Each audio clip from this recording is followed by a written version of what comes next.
On Easter Sunday, April 8, 2007, Necati Aydin was in the performance of his life. The 36-year-old was playing the role of Jesus Christ in an Easter production. He loved to serve the Lord. That was his passion. Born into an Islamic family, Necati converted to Christianity in 1994. His family was so upset about his conversion, they even put a gun into his head and asked him to recant, but he did not.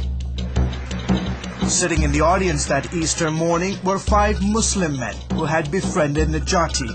According to Turkish authorities, the men wanted to know more about Christianity. They were pretending as they were seekers. 10 days later, on April 18th, the men's true intentions would unravel in a brutal attack that would shake Turkey's tiny Christian community. 5 men stormed into Necati's office on the 4th floor of this building. Armed with kitchen knives, the men tied up Necati and 2 other Christians, 46-year-old German citizen Tilman Geski and 32-year-old Uğur Yüksel, another Turkish convert from Islam. Every time I close my eyes, it looks like I can picture things very well.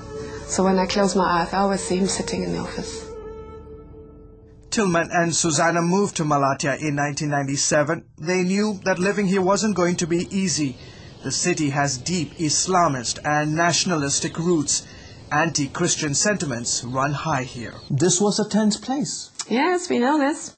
Uğur Yüksel experienced the tension in 2005 when protesters stood outside the same building, accusing him and other believers of using a publishing company to distribute Bibles.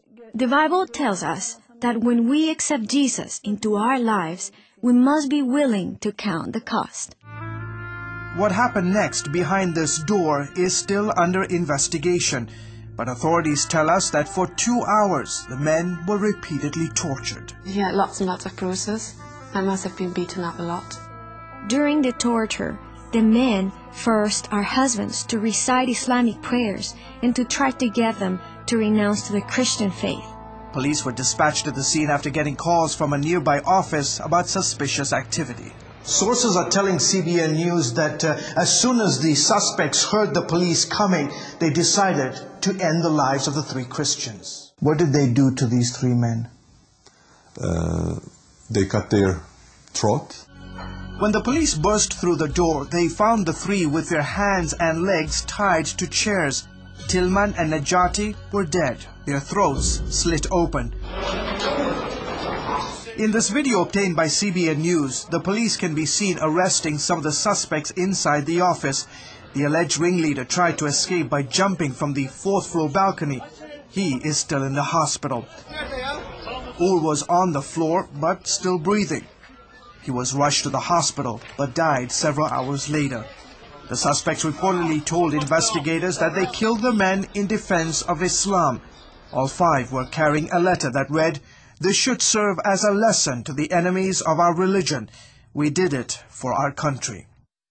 Do you consider your husband today a martyr for Christ? Yes, I do. I think he died on the sake of Christ. And I can tell this to my kids, and they know that their father died for Jesus. I miss him a lot, but I know that my father is up in heaven, having fun with Tilman and Uğur.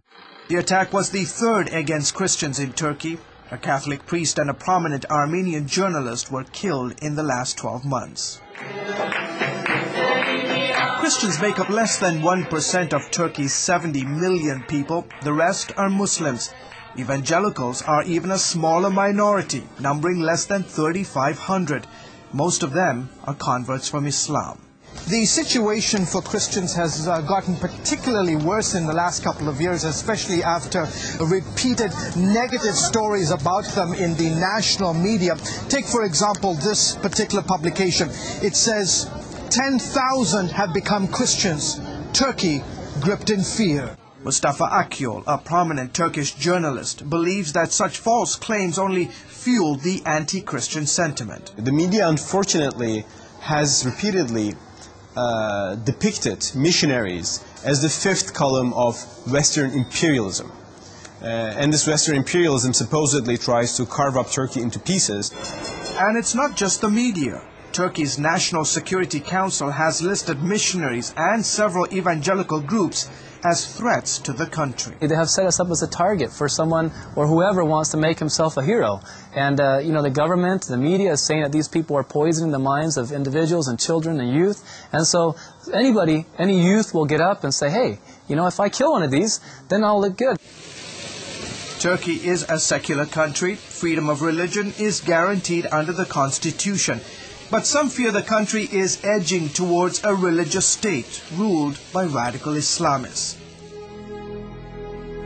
A few days after their deaths, Susanna and Shemsa publicly forgave their husbands' killers, an act that stunned the community and drew national attention. We forgive them because Jesus forgave us. And he said we should love our enemies. Susanna says her husband found comfort in the words of the prophet Isaiah. His last journal entry quoted Isaiah 61 verses 1 through 3, words that today bring comfort and hope to the family he left behind, and a resolve to stay and finish the work. The Spirit of the Sovereign Lord is on me, because the Lord has anointed me to preach good news to the poor. He has sent me to bind up the broken hearts, to proclaim freedom for the captives. They will be called oaks of righteousness, a planting of the Lord for the display of his splendor.